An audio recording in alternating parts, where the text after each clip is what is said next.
Hello दोस्तों, स्वागत है आप सबका IQ स्मार्ट पे।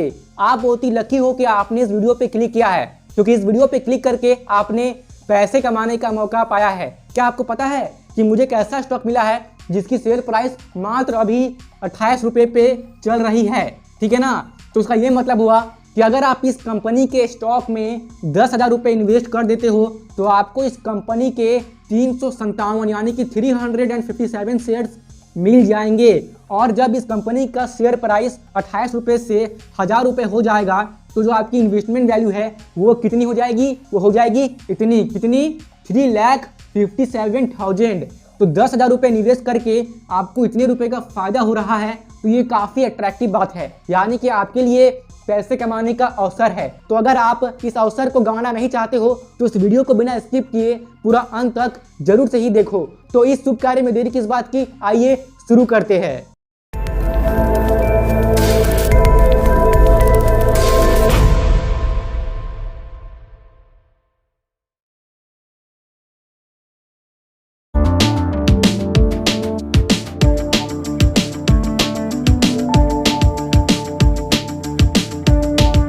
तो आइए हम उस स्टॉक में निवेश करने से पहले उस स्टॉक की अच्छे से एनालिसिस कर लेते हैं। और आप इस बात को हमेशा माइंड में रखिएगा कि जब भी आप किसी कंपनी की स्टॉक की प्राइस देखते हो तो केवल प्राइस को देख करके उस कंपनी में निवेश मत करो। उस कंपनी के स्टॉक में निवेश करने से पहले आप उस कंपनी की अच्छे से एनालिसिस जरूर से ही कर लो, जिसे हम फंडामेंटल एनालिसिस भी कहते हैं। कंपनी के स्टॉक प्राइस चाहे जो भी हो, उससे पहले आपको कंपनी के बारे में रिसर्च करना है, तब जाके उस कंपनी में आपको निवेश करना है कि नहीं करना है, आपको ये डिसीजन लेना है। अब आइए हम अपने टॉपिक पे आते हैं। और मैं जिस स्टॉक की बात कर रहा था जिसकी शेयर प्राइस बहुत ही कम है, यानी कि 28.5 रुपीज़, तो उस स्टॉक का नाम है ब्राइटकॉम ग्रुप लिमिटेड, जिसकी करेंट शेयर प्राइस अभी चल रही है 28.5 रुपीज़।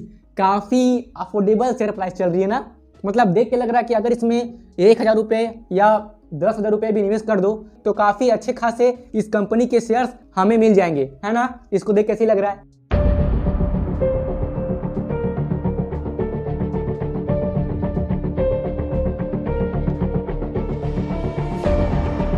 अब इस कंपनी की ROE है 21.3%। जिस भी कंपनी की ROE कई सालों से अगर 15% से ज़्यादा रहती है तो ये चीज़ उस कंपनी में निवेश करने के लिए पॉजिटिव सिग्नल होता है। और इस कंपनी की ROE है 21.3%, जो कि है पॉजिटिव सिग्नल, ठीक है। अब इस कंपनी की ROCE है 29.4%। जब भी किसी कंपनी की ROCE कई सालों से 15% से ज़्यादा रहती है तो ये चीज़ भी उस कंपनी में निवेश करने के लिए पॉजिटिव सिग्नल होता है। और इस कंपनी की ROCE 15% से ऊपर है, यानी कि 29.4% है, जो कि काफ़ी अट्रैक्टिव है, ठीक है ना। मतलब बहुत ही अच्छी बात है कि इस कंपनी की ROCE इतनी है, तो ये भी हो गया पॉजिटिव सिग्नल। अगर आपको ROE और ROCE के बारे में अच्छे से समझना है तो आप इस वाले वीडियो को इस वीडियो के बाद देख लेना, ठीक है। अब यहाँ पे आइए।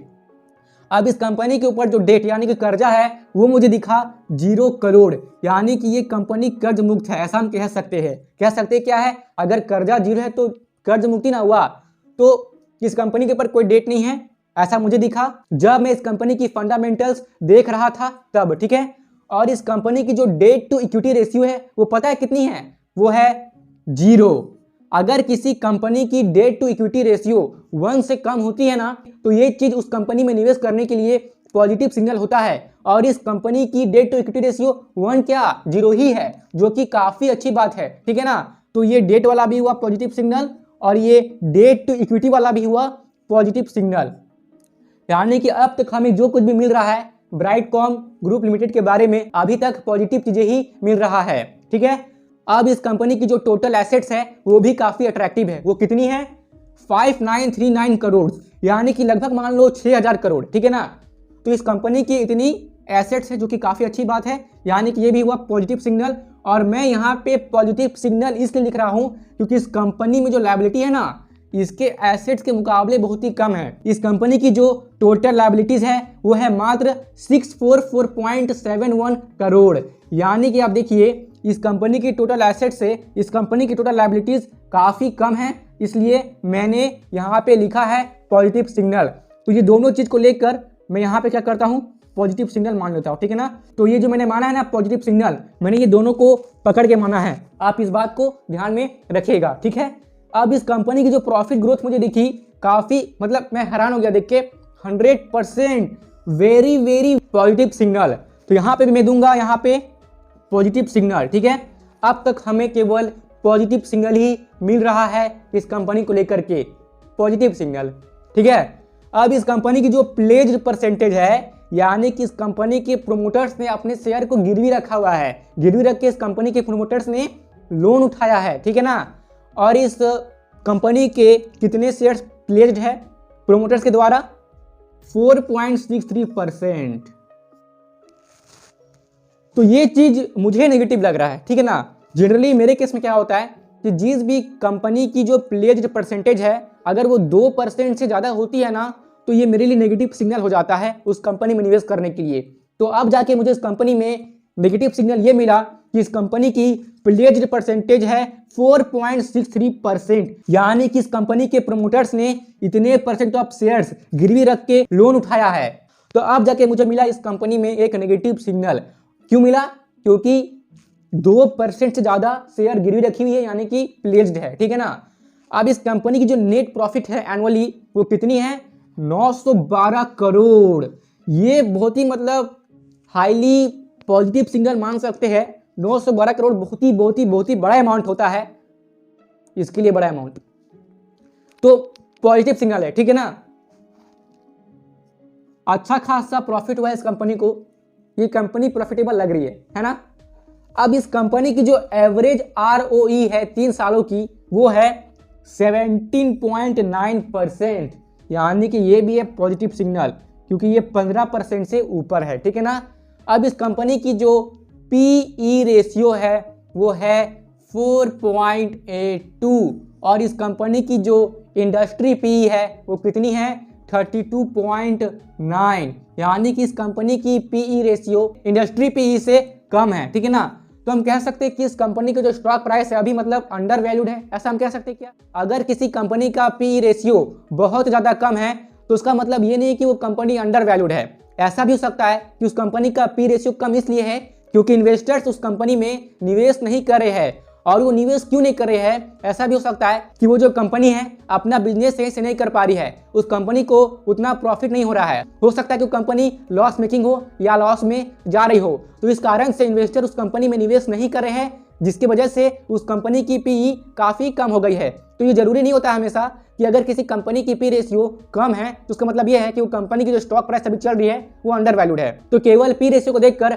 हम ये जज नहीं कर सकते हैं कि वो कंपनी का जो स्टॉक है ना वो ओवर वैल्यूड है या अंडर वैल्यूड है, ठीक है ना। अब इस केस में क्या हुआ कि इस कंपनी को जो नेट प्रॉफिट हुआ एनुअली वो हुआ 912 करोड़ का। अब इस पे जाके इस कंपनी की PE रेशियो 4.82 है, तो हम ऐसा मान सकते हैं कि इस कंपनी की जो स्टॉक प्राइस है अभी अंडर वैल्यू चल रही है, ऐसा मान सकते हैं, ठीक है ना। अब आप एक चीज ध्यान से देखिए कि इस कंपनी की जो प्रोमोटर होल्डिंग है वो कितनी है, मात्र 18.5%, यानी कि इतना कम प्रोमोटर होल्डिंग। जनरली जिस कंपनी का प्रोमोटर होल्डिंग 40% से कम होता है ना, तो ये काफ़ी रिस्की हो जाता है उस कंपनी में निवेश करने के लिए। और इस कंपनी का प्रोमोटर होल्डिंग 40 से बहुत कम है, कितना है, 18.5%, यानी कि ये चीज़ इतना नेगेटिव हो गया ना कि ये कम से कम अभी तक जितने भी पॉजिटिव चीज़ मिले हैं ना, तो कम से कम 6-7 पॉजिटिव चीज़ को तो ये मतलब ये चीज़ खारिज कर देगा, मार देगा, ठीक है ना।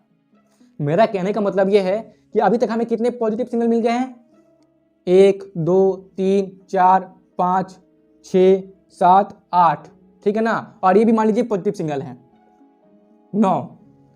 तो उसका मतलब ये है कि हमें यहाँ जो नेगेटिव सिग्नल मिला कि इस कंपनी का प्रोमोटर होल्डिंग 18.5% है, और जनरली किसी कंपनी का प्रोमोटर होल्डिंग मिनिमम 40% तो होना ही चाहिए, और जबकि इसका है 18.5%। तो ये चीज़ मेरे लिए इतना नेगेटिव सिग्नल हो गया ना कि मैंने अभी तक जितने भी पॉजिटिव सिग्नल को देखा था ना, उस सबको मैं खारिज करता हूँ, उस सबको मैं कैंसिल करता हूँ, ठीक है। अब इस कंपनी की जो FII होल्डिंग है वो है 14%, यानी कि इस कंपनी में FII ने इन्वेस्ट किया है, जो कि काफ़ी अच्छी बात है, ठीक है ना। ये चीज़ मुझे सही लगी। अब इस कंपनी में DII ने भी इन्वेस्ट किया है, कितना, 0.05%। कम ही किया है लेकिन किया है, चलो ठीक है। और इस कंपनी में पब्लिक की होल्डिंग 67.45% है। देखिए ये चीज़ मुझे सही नहीं लग रहा है। पब्लिक की होल्डिंग होना ठीक है लेकिन इतना ज़्यादा होल्डिंग और प्रोमोटर की होल्डिंग इतना कम, मतलब ये चीज़ सही नहीं ना है। प्रोमोटर की होल्डिंग होनी चाहिए ज़्यादा, कम है, ठीक है ना। आप इस बात को समझिए, यानी कि जो लोग कंपनी को चला रहे हैं, जो बिजनेस कर रहे हैं, अगर उनकी होल्डिंग कम रहेगी तो उनके पास पावर कम रहेगी ना। मतलब जैसे कि मान लीजिए कि आप कोई बिजनेस शुरू करते हैं, आप कोई कंपनी शुरू करते हैं, ठीक है ना, तो आप ये चाहोगे ना कि आपकी कंपनी के ऊपर आपकी पावर सबसे ज़्यादा रहे, और ऐसा तभी होगा जब आपके पास आपकी कंपनी की औरों से सबसे ज़्यादा शेयर होगी, तब तो जाके आपके पास सबसे ज़्यादा पावर रहेगी।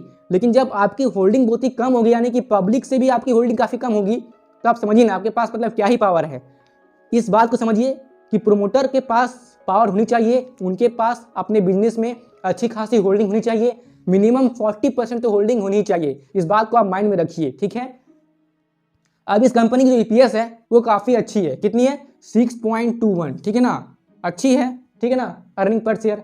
अब इस कंपनी की डिविडेंड यील्ड भी अच्छी है, 1.05%, अच्छा माना जाता है, ठीक है ना। अब इस कंपनी ने लास्ट ईयर 60.5 करोड़ का डिविडेंड भी पे आउट किया है, जो ये भी काफ़ी अच्छी बात है। तो मुझे अब तक इस कंपनी में सब चीज़ पॉजिटिव दिखी, बस केवल एक चीज़ दिखी नेगेटिव, और वो है प्रोमोटर होल्डिंग जो कि है 18.5%। अब केवल इसी चीज़ की वजह से मुझे इस कंपनी में निवेश करने का मन नहीं कर रहा है, तो मैं इस कंपनी में निवेश नहीं करूंगा। मैं ऐसा नहीं कर रहा हूं कि इस कंपनी में निवेश नहीं करना चाहिए, हाँ ये कंपनी निवेश करने के लायक है क्योंकि इसके फंडामेंटल्स थोड़े अच्छे हैं, तो ये निवेश करने के लायक है।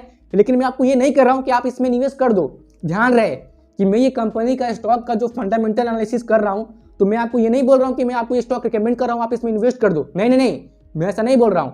मैं बस आपको ये एजुकेशनल और नॉलेज पर्पस के लिए समझा रहा हूं कि किसी भी कंपनी में निवेश करने से पहले, चाहे उसकी स्टॉक की प्राइस कम हो या ज़्यादा, आप इस चीज़ से उस स्टॉक को जज मत करो। आप सबसे पहले उसके बारे में रिसर्च करो, उस कंपनी के बारे में रिसर्च करो, उसकी कुछ इसी टाइप की अच्छे से एनालिसिस करो, और जब आपको हर एक चीज़ परफेक्ट मिले तब जाके उसमें निवेश करो। हो सकता है कि आपको 2-3 चीज़ परफेक्ट नहीं मिलेगी, तो आप कंपनी के बिजनेस के बारे में देखो, आप ये देखो कि कंपनी प्रॉफिटेबल है कि नहीं, तो अच्छे से एनालिसिस करके ही आप उस कंपनी में निवेश करो, ठीक है ना। स्टॉक के प्राइस से उस कंपनी को जज मत करो, और लालच में तो बिल्कुल मत आना कि अगर किसी कंपनी का शेयर प्राइस कम है तो उसमें निवेश करने से, तो उसमें कम पैसे भी डालने से मुझे ज़्यादा शेयर्स मिल जाएंगे, ऐसा सोच के निवेश मत करना, ठीक है ना। और इस चीज़ को भी ध्यान में रखना कि अगर किसी कंपनी की शेयर प्राइस कम है तो हो सकता है वो कम इसलिए है क्योंकि वो कंपनी प्रॉफिटेबल नहीं हो, मतलब कि वो अपने बिजनेस में लॉस खा रही हो, तो ऐसा भी हो सकता है, ठीक है ना। तो इस कंपनी के बारे में ये सब कुछ दिखाकर